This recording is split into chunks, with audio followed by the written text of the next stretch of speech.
오늘 죄는 낱낱이 회개해야 된다라는 제목으로 하나님의 말씀을 증거하겠습니다. 사무엘하는요, 사실상 20장으로 이게 모든 것이 다 끝났습니다. 이 21장, 22장, 23장, 23장은 어떻게 보면 이 부록과도 같은 이야기예요. 부록과도 같은 이야기라는 거죠. 그냥 어떤 간헐적인 사건들을 기록하고 있는 거죠. 시간적인 배열이 아니라는 거예요. 성경은 왜 그것을 포함하고 있을까라는 것을 좀 깊이 생각하면서 말씀을 묵상하면 더 좋을 것 같아요. 특별히 오늘 사무엘하 21장은 우리의 죄에 대한 부분들을 말해주고 있습니다.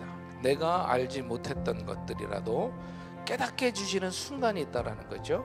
그럴 때 우리는 그냥 덮고 넘어가는 것이 아니라 반드시 회개해야만 되는 겁니다. 성경에서 나타나는 어떤 기근이라고 하는 것은요, 단순한 자연재해를 넘어서서 하나님의 징계 수단일 때가 있더라는 거예요. 기근이 더더군다나 3년간이나 계속됐다라고 하는 사실은 이스라엘 백성들이 얼마나 큰 고통을 당하고 있느냐라고 우리는 알 수가 있는 거죠. 그러니까 사울과 피를 흘린 그의 집으로 말미암아 이와 같은 기근이 일어났다라고 얘기하죠. 구체적으로 뭐라고 얘기합니까?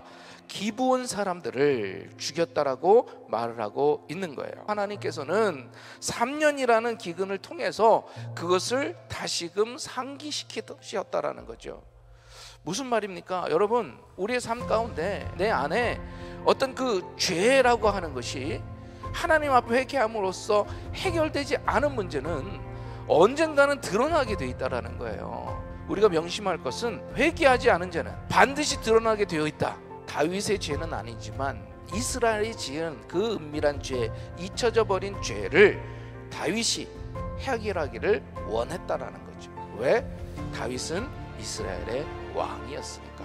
우리의 죄에 대한 악한 모습에 대한 회개치 않았을 때에 우리에게 닥쳐올 재앙들을 여러분 두려워할 줄 알아야 된다는 거예요. 우리의 삶 가운데 내가 작은 죄 하나라도 하나님 앞에 회개할 때에, 물론 회개를 통해서 우리에게 자유함이 임하고 회개를 통해서 다시금 회복이 임하는 것, 그것도 중요하겠지만 두려움을 갖고 있어야 된다는 거예요. 회개하지 않은 죄가 드러난다는 거. 우리는 예수 그리스도의 보혈로 죄 사함 받게 되면 정말로 하나님의 은혜고 감사인 줄로 믿습니다. 그렇다고 해서 우리의 죄가 그저 없어지는 건 아니에요. 그러니 우리는 빨리 주님 앞에 엎드려서 그 작은 죄라고 할지라도 낱낱이 회개함으로 인해 더 기쁨과 회복의 자유를 누리게 되기를 간절히 소망합니다. 여러분, 우리 회개가 그만큼 중요한 거예요.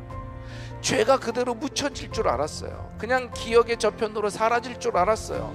그런데 하나님께서는요, 그 죄를 그대로 덮어두지 않으셨다라는 거예요. 내 속에 있는 죄를 철저하게 살펴봐야 된다는 거죠. 내 죄가 하나님과 나와의 관계를 가로막고 은혜에서 멀어지게 하고 있는 것은 아닌가? 이것을 우리는 철저하게 살펴야 된다는 거예요. 안타까운 것은 오늘날 많은 그리스도인들이 이 하나님을 두려워하는 이것이 점점 사라지고 있더라는 거예요. 정말로 우리가 사랑의 하나님을 믿는다면 그 두려운 하나님도 믿고 우리가 철저하게 회개함으로 나아가야 될 줄로 믿습니다.